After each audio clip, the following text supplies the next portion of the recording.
تو گریجویشن کرتے وقت یعنی بی ایس سی کرتے وقت مجھے یہ احساس ہوا کہ بھائی یہ جو میتھمیٹکس ہے یہ تو اپنے بس کا نہیں، اور ایک خیال ذہن سے یہ گزرا کہ شاید میں یہ میکینکس اور کیلکولس جیسی چیزیں پاس نہ کر پاؤں اور فیل ہو جاؤں، اور یہ جو فیلئر والا تانا ہے یہ سننا ذرا زندگی میں مشکل ہوتا ہے۔ اس کے ساتھ ساتھ مجھے ایک احساس اور بھی تھا، وہ یہ کہ میرے والد یہ سمجھتے تھے کہ میں ان کی اولاد، جتنی اولادیں ہیں بیٹے بیٹیاں ہیں، ان میں I was the odd one out, اور میں کچھ، وہ سمجھتے تھے کہ کچھ ذہین لڑکا ہے میرا اور یہ کچھ کام کر جائے گا اور یہ کچھ تیر مارے گا زندگی میں۔ تو یہ احساس بھی تھا کہ والد کی امیدیں مجھ سے جڑی ہیں۔ تو میں گھبرا گیا کہ بھائی یہ میتھمیٹکس میں اگر فیل ہو گئے تو بڑی شرمندگی اور سبکی ہوگی۔ ایک دن خیال آیا کہ میرا جو رجحان تھا، میں نے جیسے بتایا پچھلی اقساط میں کہ کتابیں پڑھنے کا، شاعری پڑھنے کا شوق یہ شروع ہو گیا تھا، ایک دن خیال آیا کہ بھائی ذرا سا ذائقہ بدل کے دیکھا جائے اور یہ آرٹس کے جو سبجیکٹس ہیں ان کو بھی آزمایا جائے۔ لیکن یہ کیسے ہو؟ گھر میں کوئی نہیں تھا، والدہ کچن میں تھیں، کھانا پکا رہی تھیں، بہن بھائی اسکول گئے ہوئے تھے۔ تو میں نے دیکھا کہ میری والدہ کا پرس جس میں پیسے ہوا کرتے تھے وہ ایک سائڈ ٹیبل پہ پڑا ہوا تھا، اور سائڈ ٹیبل پہ کوئی 150-200 روپے پڑے ہوئے تھے، اور ایک لالچ سے ذہن میں آئی کہ اتنی ہی فیس ہوا کرتی تھی بی اے کا امتحان دینے کی ان دنوں، یعنی ایز اے پرائیویٹ کینڈیڈیٹ، جسے ایز این ایکسٹرنل کینڈیڈیٹ، جسے پرائیویٹ اسٹوڈنٹ کہتے ہیں۔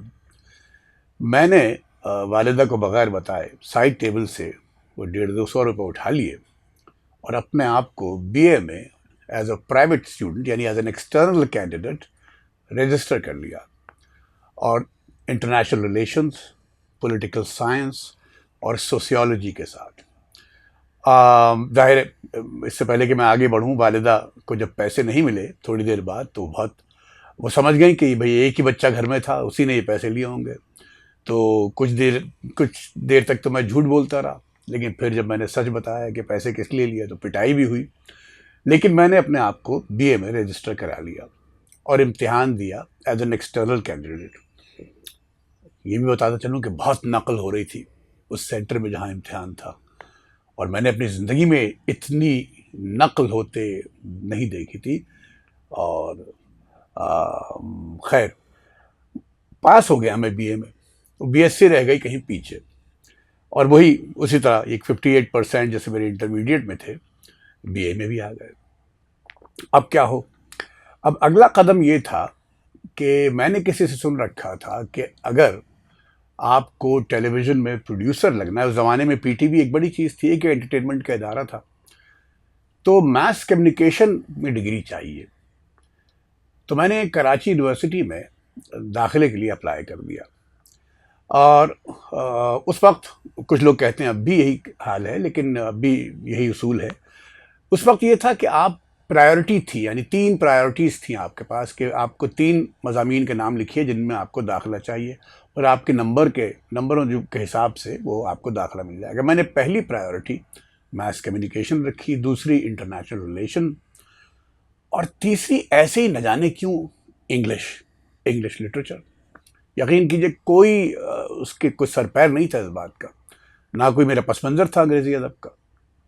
خیر جب داخلے کا رزلٹ اناؤنس ہوا تو میں کراچی یونیورسٹی گیا، وہ انٹرنیٹ کا دور تو نہیں تھا، نوٹس بورڈ پہ رزلٹ لگتے تھے، تو دیکھا کہ میرا نام انگلش لٹریچر میں آ گیا، یعنی میرا داخلہ انگریزی ڈپارٹمنٹ میں ہو گیا، ماس کمیونیکیشن میں نہیں ہوا۔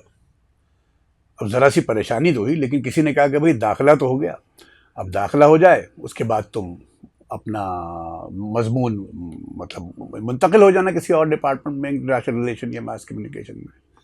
خیر تو قصہ مختصر یہ کہ انگریزی ادب کے ڈپارٹمنٹ میں داخلہ ہو گیا، اور ارادہ یہ تھا، وہاں دوست بہت اچھے بنے، کم لڑکے ہوتے ہیں ادب کے شعبے میں، انگریزی ادب میں، اور لڑکیاں بہت ہوتی ہیں۔ ہم کوئی 8-9 لڑکے تھے اور 25-26 لڑکیاں تھیں اس کلاس میں۔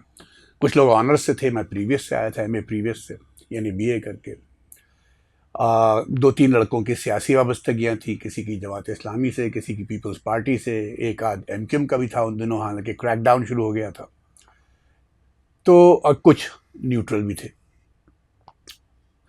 ارادہ یہ تھا، مجھے یہ بتایا گیا کہ بھائی آپ تھوڑی دیر پڑھ لیں، 1 مہینے بعد آپ اپلائی کر دیجیے گا، جہاں آپ کو چاہیے ایڈمیشن ہو جائے گا. لیکن بس یہ آج کی قسط کی آخری بات.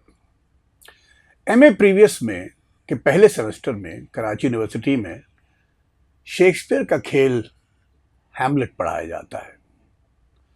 اور اس وقت وہ جو ہمارے ٹیچر تھے، اللہ ان کو جوار رحمت پہ جگہ دے، رفعت کریم صاحب، وہ شیکسپیئر پڑھاتے تھے. بس دوستو، ہیملٹ پڑھنا شروع کیا تو پھر مڑ کے نہیں دیکھا. باقی باتیں آئندہ. To be or not to be, that is the question.